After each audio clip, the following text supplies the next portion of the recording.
لا حول ولا قوة إلا بالله العلي العظيم. أعوذ بالله من الشيطان اللعين الرجيم. بسم الله الرحمن الرحيم. الحمد لله نحمده ونستعينه ونستغفره ونستهديه ونعوذ بالله من شرور أنفسنا ومن سيئات أعمالنا. من يهد الله فلا مضل له ومن يضلل فلا هادي له.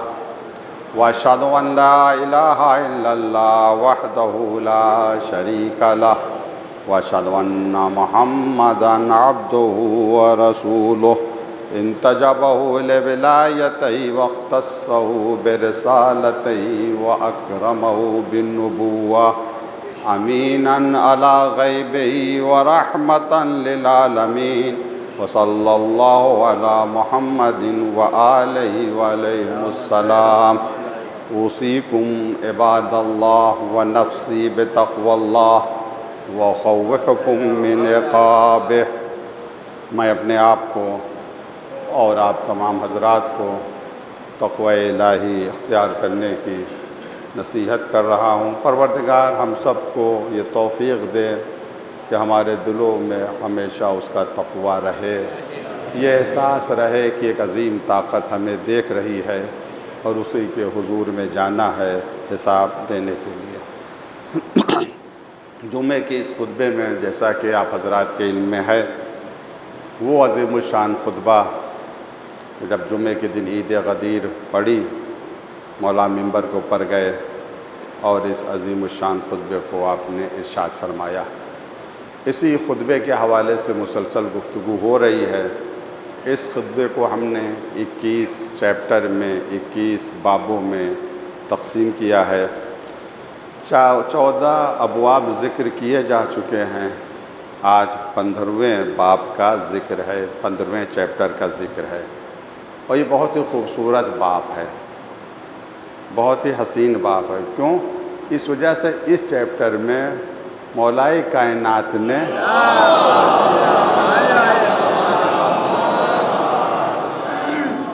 خود اپنے فضائل بیان کیے ہیں. اپنے فضائل کا تذکرہ، یعنی لسان اللہ سے نفس اللہ کے فضائل آپ سنیں. اللہ کی زبان ہے اور فضائل نفس اللہ کے ہیں. مولا فرماتے ہیں وَاعْلَمُوا أَيُّهَا الْمُؤْمِنُونَ، اے مومنو، خطاب سب سے، اس زمانے کے مومنوں سے بھی ہے اور آپ سے بھی ہے. ایک سے مولا خطاب کر رہے ہیں، فرما رہے ہیں اعلموا أيُّهَا الْمُؤْمِنُونَ، اے مومنو تمہیں معلوم ہونا چاہیے ان اللہ عز و جل قال، بے شک اللہ تبارک و تعالیٰ نے فرمایا. کیا فرمایا؟ ان اللہ یحب، بے شک اللہ محبت کرتا ہے الذین یقاتلون فی سبیلہ، ان لوگوں سے جو اللہ کی راہ میں قتال کرتے ہیں. صفاً کأنہم بنیان مرصوص، صف باندھ کر اللہ کی راہ میں قتال کرتے ہیں جیسے کہ وہ سیسا پلائی ہوئی دیوار ہوں. یعنی اللہ کن لوگوں سے محبت کرتا ہے؟ جو میدان میں جمے رہیں، ڈٹے رہیں، اللہ ان سے محبت کرتا ہے. اس کا مفہوم یہ ہے کہ جو میدان سے بھاگ جائیں، دنیا ان سے محبت کرے، اللہ ان سے محبت نہیں کرے گا.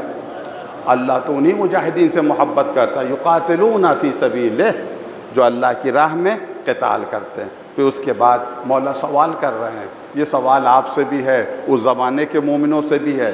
سوال کیا ہے؟ اتدرون ما سبیل اللہ، کیا تمہیں پتہ ہے کہ اللہ کا راستہ کیا ہے؟ سبیل اللہ ہے، تمہیں پتہ؟ وہ من سبیلو، اور کون اللہ کی سبیل ہے؟ اہل علم تشریف فرما ہے عربی میں ما کا استعمال بھی ہوتا ہے، من کا بھی استعمال ہوتا ہے سوال کے لیے. ما کا استعمال ہوتا ہے غیر ذوی العقول کے لیے، اور من کا استعمال ہوتا ہے عقل مندوں کے لیے، یعنی انسانوں کے لیے. دونوں لفظ استعمال کیے مولا نے. ما سبیلو، تمہیں پتہ ہے سبیل کیا ہے؟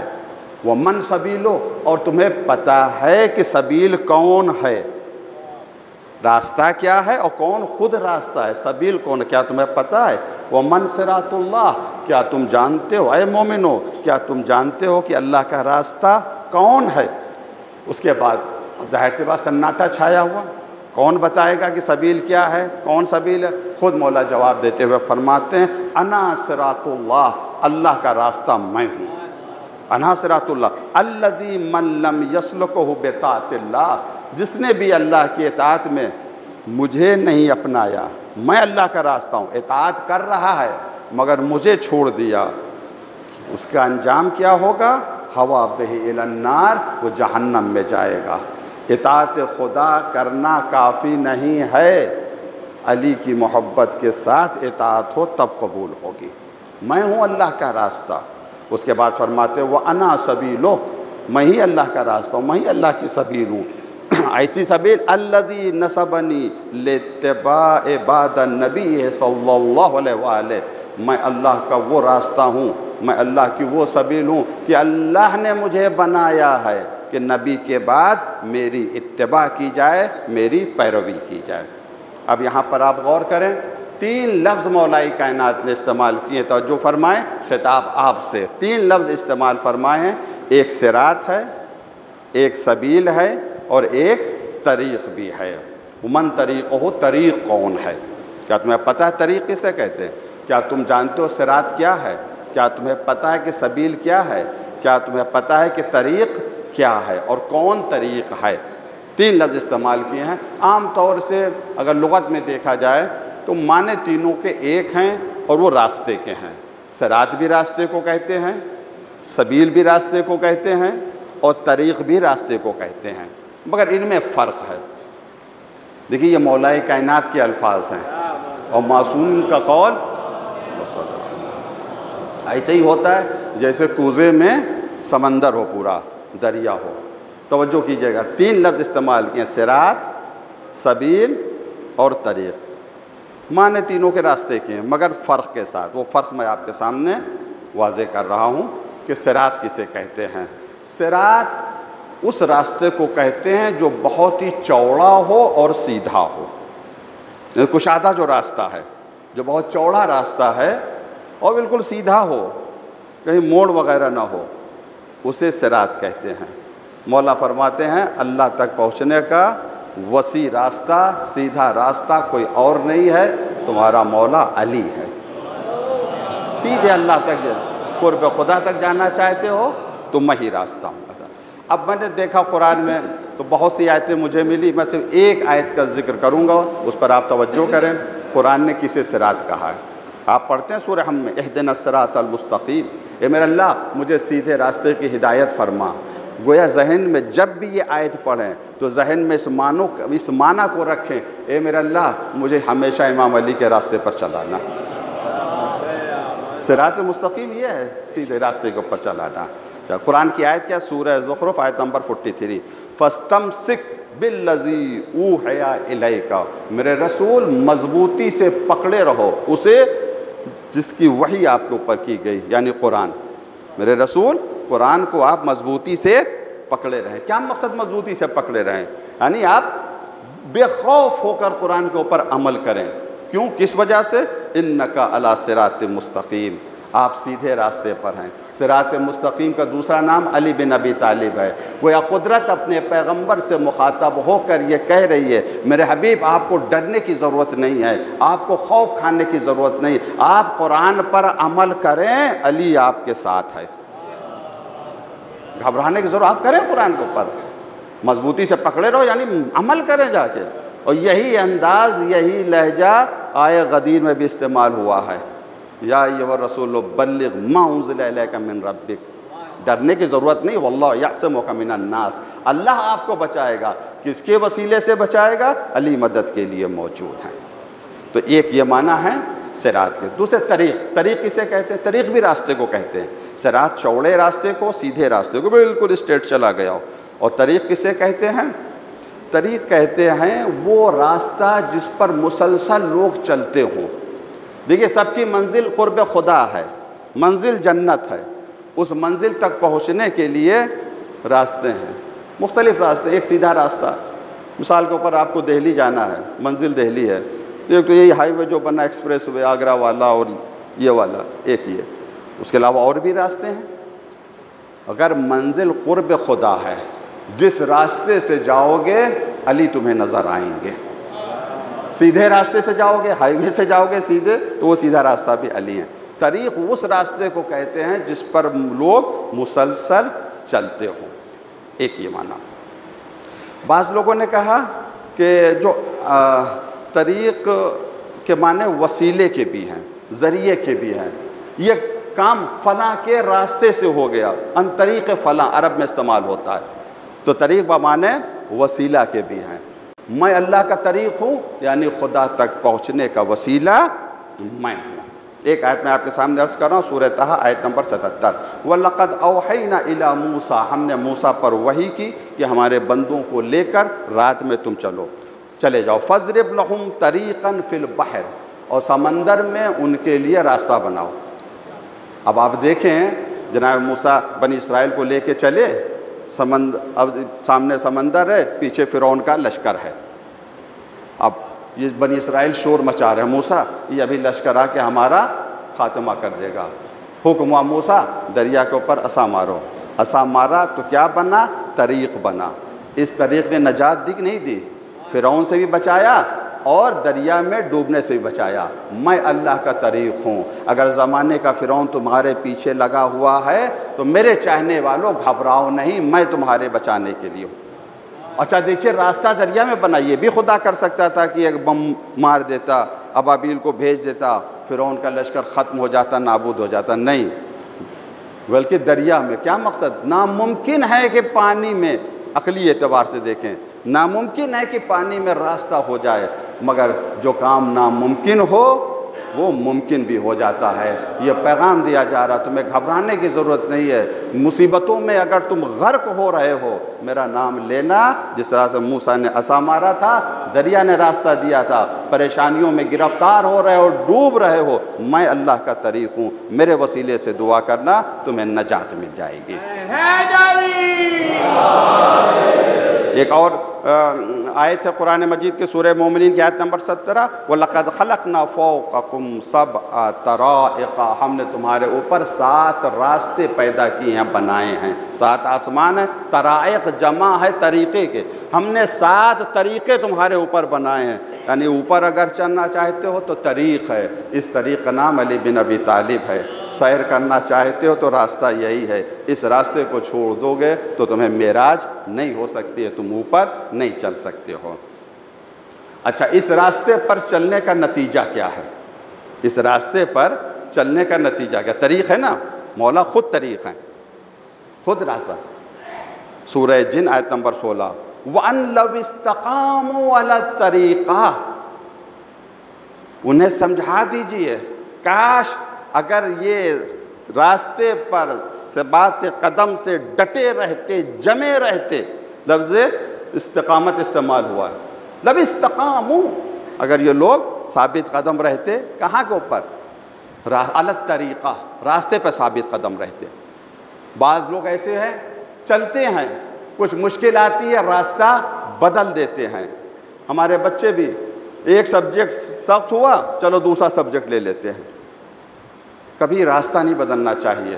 مشکلات سے یا مشکلوں سے گھبرا کر مشکلوں کو نہیں چھوڑنا چاہیے، مشکلوں سے لڑنا چاہیے. خاص کر اس قوم کو مشکلوں سے لڑنا چاہیے کہ جو علی کو مشکل کشا مانتی ہے. ذرا سی پریشانی ہوئی، ذرا سے پرابلم ہوئی، فوراً چینج کر دیا. ایک دھندا نہیں چلا، دوسرا شروع کر دیا. نہیں، اسی میں لگے رہو. جب تک قوم میں استقامت یعنی ثبات قدم نہیں آئے گی، اس وقت ترقی نہیں ملے گی. جمے رہو، ڈٹے رہو راستے پہ. آج نہیں تو کل. ابھی میں خبروں میں پڑھ رہا تھا کسی صاحب کے بارے میں جو 7 مرتبہ الیکشن میں وہ کھڑے ہوئے ہار گئے، 8ویں مرتبہ جیتے.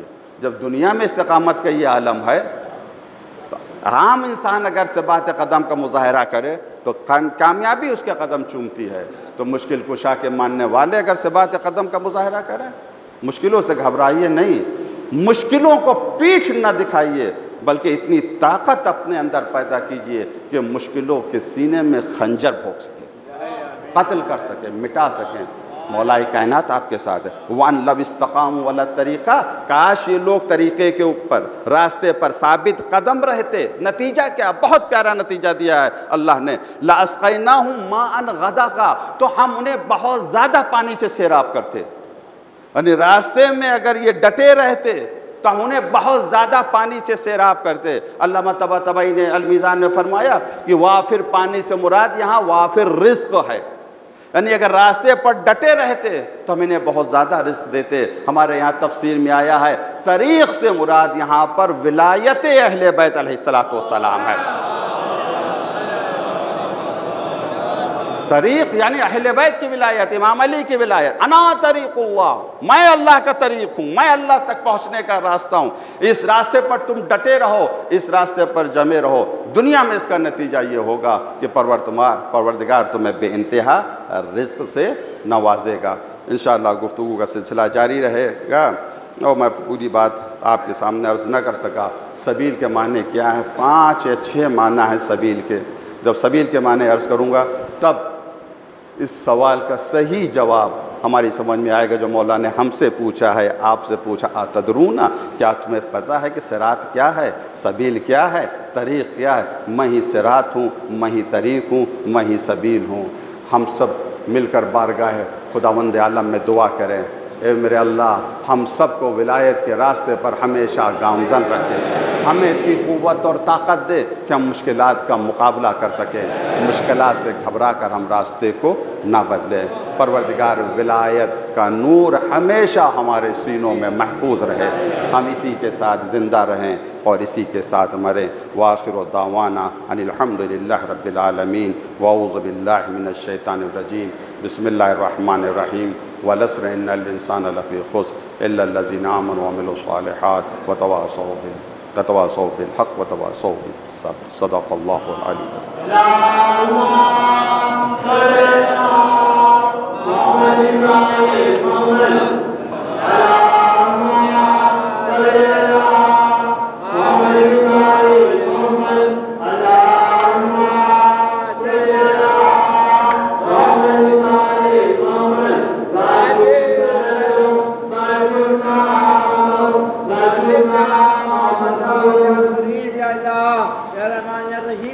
اعوذ باللہ من الشیطان الرجیم، بسم اللہ الرحمن الرحیم، الحمدللہ نحمدہ ونستعینہ ونستغفرہ ونستہدیہ ونؤمن بہ ونتوکل علیہ ونعوذ باللہ من شرور انفسنا ومن سیئات اعمالنا، من یہد اللہ فلا مضل لہ ومن یضلل فلا ہادی لہ، واشہد ان لا الہ الا اللہ وحدہ لا شریک لہ، اشہد ان محمدا عبدہ ورسولہ ارسلہ بالہدی ودین الحق لِيُظْهِرَهُ عَلَى الدِّينِ كُلِّهِ وَلَوْ كَرِهَ الْمُشْرِكُونَ۔ اللهم صل على محمد عبدك ورسولك سيد المرسلين وإمام المتقين ورسول رب العالمين، اللهم وصل على علي أمير المؤمنين وصي رسول رب العالمين، عبدك ووليك وأخي رسولك وحجتك على خلقك وآيتك الكبرى والنبع العظيم،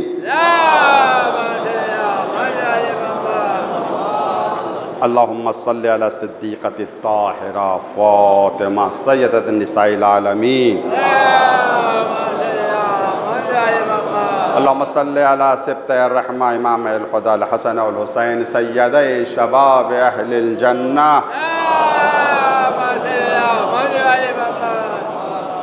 وصل على أئمة المسلمين علي بن الحسين سيد الساجدين قرة عين الناظرين وزين العابدين، وصل على محمد بن علي باقر العلم بعد النبي، وجعفر بن محمد الصادق البار الأمين، وموسى بن جعفر الطاهر الطهر الكاظم، وعلي بن موسى الرضا المرتضى، ومحمد بن علي الجواد التقي، وعلي بن محمد النقي الناصح الأمين، والحسن بن علي الزكي العسكري، اللہم صلی علی نورک و سراجک و ولیک و وصیک و حجتک و خلف الہادی المہدی حججک علی عبادک و منائک فی بلادک صلاة کثیرہ دائمہ اوصیکم عباد اللہ و نفسی بتقوی اللہ۔ میں آپ حضرات کو اور خود اپنے آپ کو تقوی الہی اختیار کرنے کی نصیحت اور وصیت کر رہا ہوں۔ پروردگار ہم سب کو یہ توفیق دے کہ ہمارے دلوں میں ہمیشہ تقوی رہے، اس سے ڈرتے رہیں۔ تقوی کے معنی یہ ہیں کہ ہم واجبات پر عمل کرتے رہیں اور حرام سے بچتے رہیں۔ اس خطبے میں، دوسرے خطبے میں، جیسا آپ کے علم ہے، حالات کے اعتبار سے، مناسبت کے اعتبار سے گفتگو کی جاتی ہے۔ بہت سی بڑی بڑی مناسبتیں پائی جا رہی ہیں۔ سب سے بڑی آج کی مناسبت شہادت امام محمد باقر علیہ السلام ہے۔ 7 ذی الحجہ، 9 ذی الحجہ سفیر امام حسین جناب مسلم کی شہادت ہے۔ پھر 9 ہی ذی الحجہ کو روز عرفہ ہے، اور 10 ذی الحجہ کو عید قربان ہے۔ یہ مناسبتیں پائی جا رہی ہیں۔ انہی مناسبتوں کو مد نظر رکھتے ہوئے کچھ معروضات آپ کے سامنے عرض کرنے ہیں۔ 7 ذی الحجہ ہے، شہادت ہے 5ویں امام علیہ السلام کی۔ تقریباً 19 سال امامت کا زمانہ رہا ہے، دور امامت رہا ہے۔ 57 سال کی مکمل آپ کی عمر رہی ہے۔ 5 بنی امیہ کے خلفاء کا زمانہ آپ کو ملا یا آپ نے دیکھا۔ آپ کے زمانے میں بنی امیہ کی حکومت بہت کمزور ہو چکی تھی، اور بنی عباس دھیرے دھیرے طاقت میں آ رہے تھے۔ تو آپ کو فرصت ملی، چانس ملا، تو علوم آل محمد کو آپ نے دنیا والوں تک پہنچایا۔ تفسیر ہو، فقہ ہو، حدیث ہو، تمام علوم کو آپ نے دنیا والوں تک پہنچایا۔ اسی وجہ سے آپ کا ٹائٹل ہے، آپ کا لقب ہے باقر، علوم کو شگاف کرنے والا باقر۔ اس ضمن میں ایک حدیث بھی ملتی ہے، اور یہ حدیث ہمارے لیے مشعل راہ ہے، خاص کر آج جو ہر جگہ اندھیرا نظر آ رہا ہے، راستہ دکھائی نہیں دے رہا ہے۔ یہ حدیث ہمیں راستہ دکھاتی ہے۔ ائمہ کے اقوال ہمارے لیے مشعل ہدایت ہیں، شمع کی طرح ہمیں راستہ دکھاتے ہیں۔ اس پر غور کریں، اس حدیث کے اوپر۔ بہت عظیم حدیث ہے یہ۔ ایک عیسائی آیا 5 امام علیہ السلام کے پاس، آیا، آنے کے بعد کہتا انتا بقرن معاذ اللہ نعوذ باللہ من ذالک۔ عیسائی کہہ رہا ہے امام سے، تم بقرہ کہتے ہیں عربی میں گائے کو، سورہ بقرہ ہے اسی سے، گائے کو، تم گائے ہو، نعوذ باللہ من ذالک، یعنی حیوان و جانور سے تشبیہ دے دی۔ کس وجہ سے؟ اس وجہ سے کہ وہ ریاکشن دیکھنا چاہتا ہے۔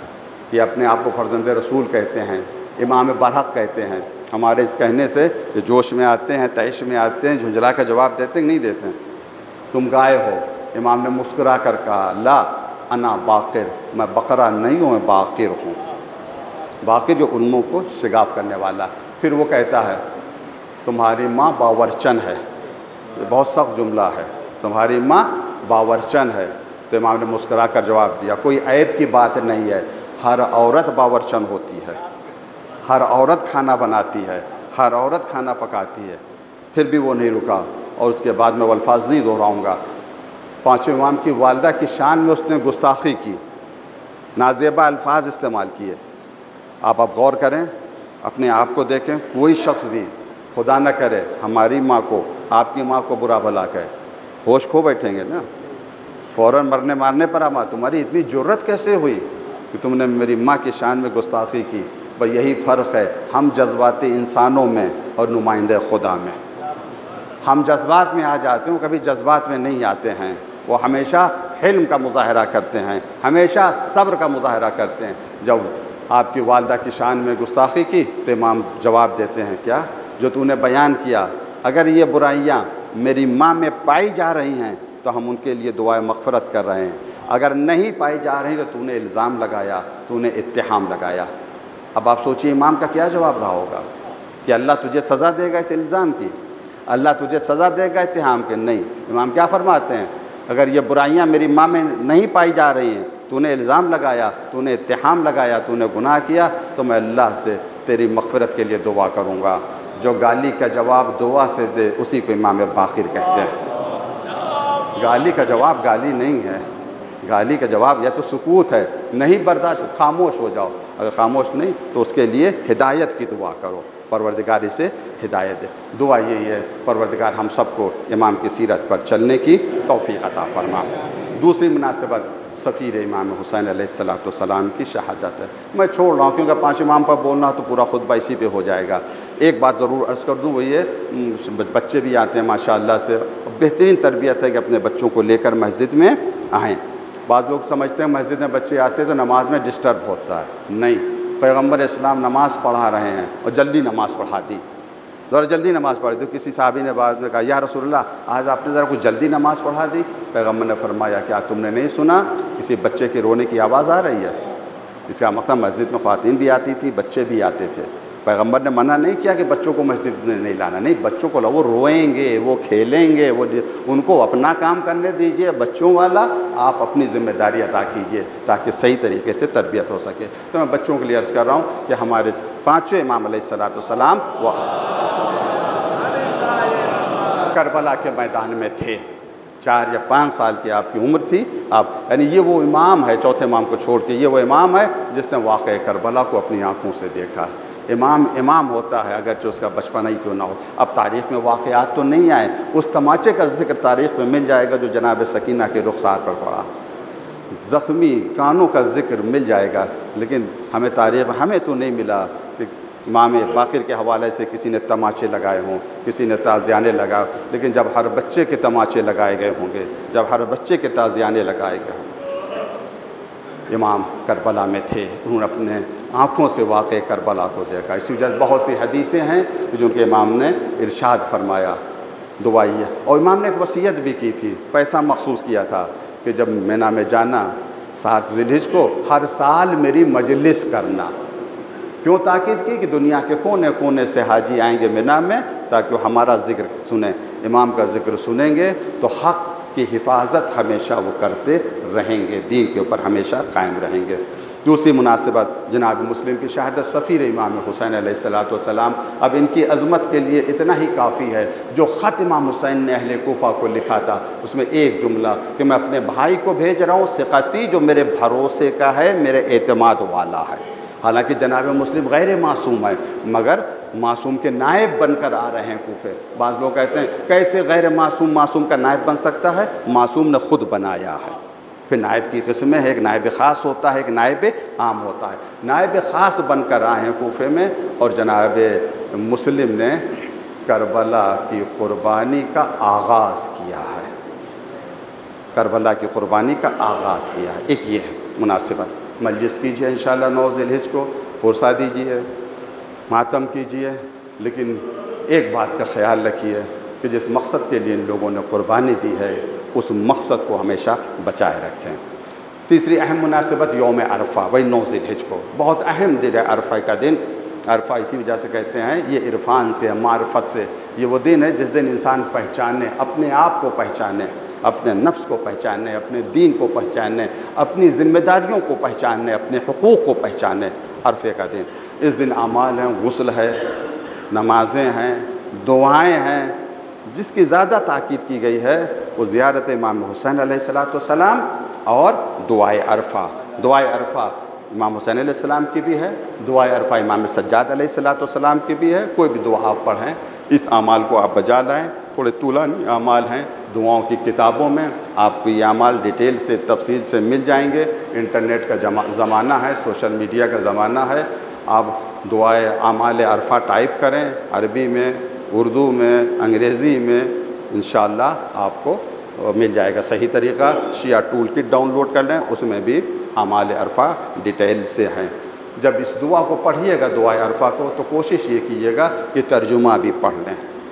دیکھیں کہ امام حسین علیہ السلام کس طرح سے راز و نیاز کی گفتگو کر رہے ہیں، کیسے اپنے رب کو پکار رہے ہیں۔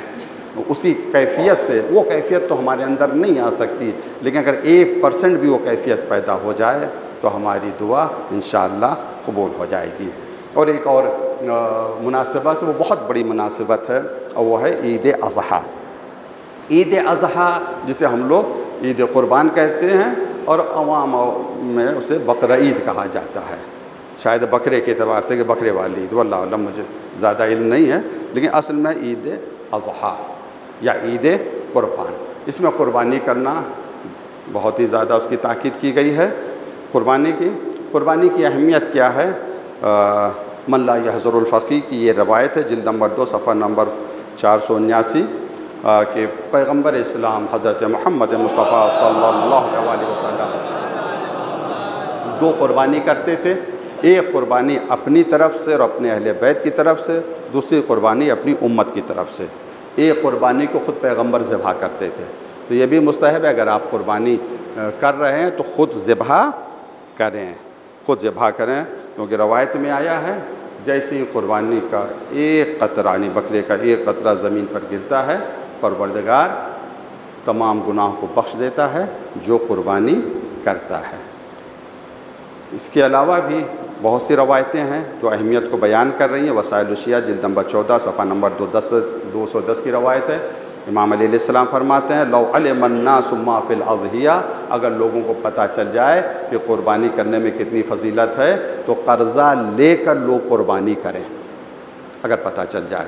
یہی مولا فرماتے ہیں کہ ایک قطرہ ادھر زمین پر گرتا ہے، پروردگار تمام گناہوں کو بخش دیتا ہے۔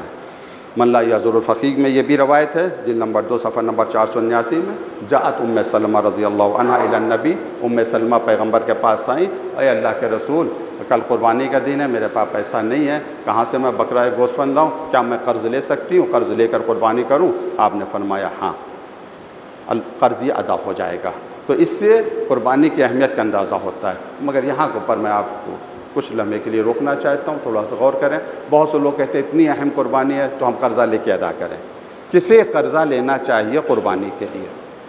قربانی کے لیے کسے قرضہ لینا چاہیے؟ میں ایک روایت آپ کے سامنے پڑھ رہا ہوں، وسائل الشیعہ کی روایت ہے، جلد نمبر 11 صفحہ نمبر 141۔ اگرچہ اس روایت کا تعلق قربانی سے نہیں ہے، سیدھے حج سے ہے، مگر اس قربانی سے ہم میسج کو سمجھ سکتے ہیں۔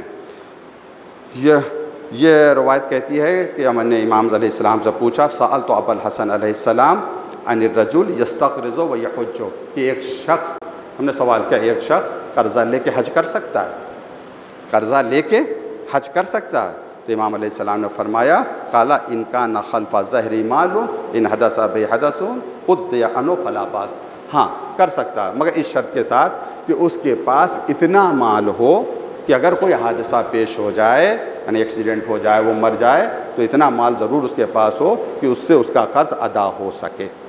تو اس سے ہمیں یہ پیغام ملتا ہے، یہ میسج ملتا ہے کہ قرضہ وہ لے جو دینے کی طاقت رکھتا ہے، جو دینے کی قوت رکھتا ہے۔ پیسہ ایک نہیں، ارے کہہ دیا کہ اللہ کے رسول نے قرضہ لے کے قربانی کرو، اور قرضہ لے کے، اور جس سے قرضہ لیا وہ ڈھونڈ رہا ہے کہاں چلا گیا۔ صدقے کا ثواب کم ہے، قرضہ دینے کا ثواب زیادہ ہے۔ لیکن آج حالت یہ ہے جسے قرضہ دے دو تو خدا حافظ، ختم، سلام دعا بھی چھوڑ دیتا ہے۔ ایسا نہیں کرنا چاہیے، یہ امانت ہے، نہیں دے سکتے ہو آ کے 2 جملے کہہ دو کہ معذرت ہے، جب ہوگا دے دیں، تو بچے لو نہیں، قرضہ دینے کی طاقت ہے تو لو۔ تو اتنی ضروری بھی قربانی نہیں ہے کہ وہ شخص بھی قرضہ لے کہ جس کے پاس ادا کرنے کا امکان نہیں ہے۔ اور جو مستطیع ہیں، جن کے پاس پیسہ ہے، ان کے لیے ہے کہ ایک نہیں 2 قربانی وہ کریں، زیادہ بھی کر سکتے ہیں، منع نہیں کیا گیا۔ اور ایسا نہیں قربانی کریں تو خود ہی گوشت کھا جائیں، بڑا آدمی قربانی کرے تو بڑے آدمیوں کو بلائے یا ان کے یہاں گوشت بھیجے، نہیں، اس میں غربا کا حق ہے، اس میں فقراء کا حق ہے، اس میں مسکینوں کا حق ہے، اس میں یتیموں کا حق ہے۔ اس قربانی کے بہت زیادہ حقوق ہیں، ان حقوق کو ادا کرنے کی ضرورت ہے، بہت زیادہ حقوق ہیں۔ رسالۃ الحقوق ہے امام سجاد علیہ السلام کا، اس میں آپ نے قربانی کے حقوق کو بیان کیا ہے۔ میں 1-2 حق بیان کروں گا۔ وَأَمَّا حَقُّ الْحَدْيِ، عربی میں قربانی کو ہدی کہتے ہیں، ہدیہ یعنی پریزنٹ اور تحفہ، یہ قربانی نہیں، اللہ کی بارگاہ میں ایک تحفہ ہے۔ کیا ہے یہ؟ کہ تم مخلص بن جاؤ، اخلاص کے ساتھ قربانی کرو، لوگوں کو دکھانے کے لیے نہیں، دکھانے کے لیے قربانی مت کرو، اخلاص سے کرو کہ اللہ کا حکم ہے، اس وجہ سے ہم یہ قربانی کر رہے ہیں۔ دکھاوے کے نیا کرو کہ ہماری مدح ہوگی، ہماری ثنا ہوگی، اللہ کے لیے تم قربانی کرو چاہیے۔ اب ایک سوال ہے، وہ یہ کہ فلسفہ قربانی کیا ہے، کیوں حکم دیا گیا کہ ہم قربانی کریں؟ بعض لوگ جن کے یہاں ذبح کرنا صحیح نہیں ہے، یا جو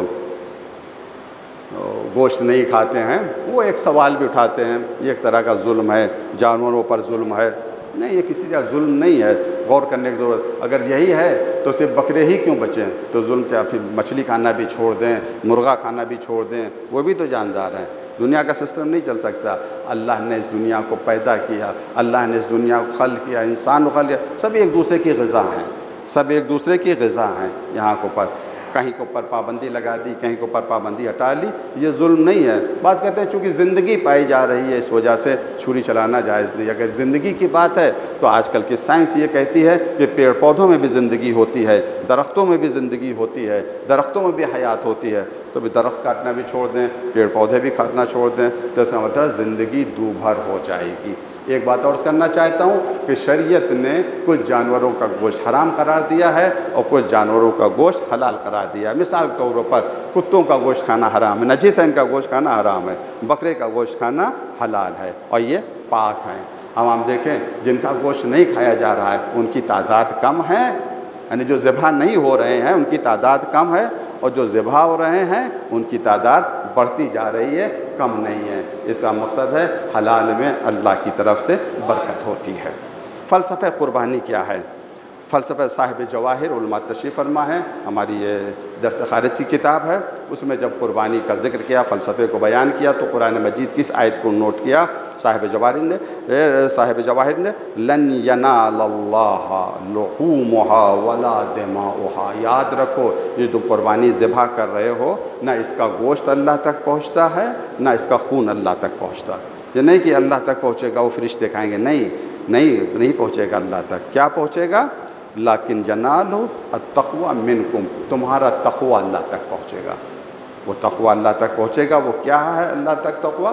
چوتھے امام علیہ السلام فرماتے، کاش یہ جملہ ہماری سمجھ میں آ جائے جو امام علیہ السلام فرماتے ہیں کہ جب شبلی سے آپ نے فرمایا جو راوی ہیں کہ جب تم قربان گاہ میں جاؤ اور ذبح کرو، دیکھیں میں نے عرض کیا مستحب یہ کہ اپنے ہاتھ سے ذبح کرے، جب تم ذبح کرو اذبح حنجرۃ الہوا وتم عند الذبیحہ، جب انسان ذبح کرتا ہے تو گوسفند کا گلا ذبح ہوتا ہے۔ چوتھے امام کیا کہہ رہے ہیں کہ تم جب ذبح کر رہے ہو تو تمہاری چھری صرف گوسفند کے گلے پر نہ چلے بلکہ اب تمہاری خواہش کے اوپر چلے، تمہاری لالچ کے اوپر چلے، تمہاری طمع کے اوپر چلے۔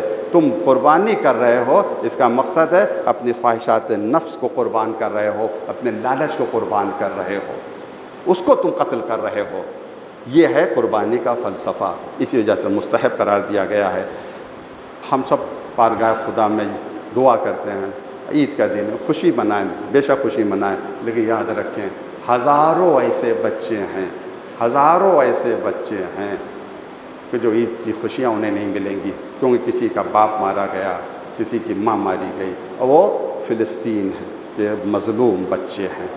آج مسلمانوں کی بات نہیں ہے، عالم انسانیت کسی حد تک بیدار ہو چکی ہے، یورپ میں، امریکہ میں، وہاں کی دانشگاہوں میں، یونیورسٹیز میں فلسطینیوں کے لیے فلسطینیوں کی حمایت ہو رہی ہے۔ میں خبروں میں دیکھ رہا تھا 2500 3000 سے زیادہ طالب علموں کو حکومت نے، پولیس نے گرفتار کر لیا۔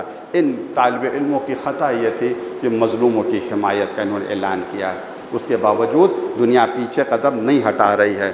اسرائیل دھیرے دھیرے نابودی کی طرف بڑھ رہا ہے۔ میں نے بارہا کہا، آج میں کہہ رہا ہوں کہ بیت المقدس ہمارا قبلہ اول ہمارے سینے میں ہے، اسے کوئی ہم سے لے نہیں سکتا۔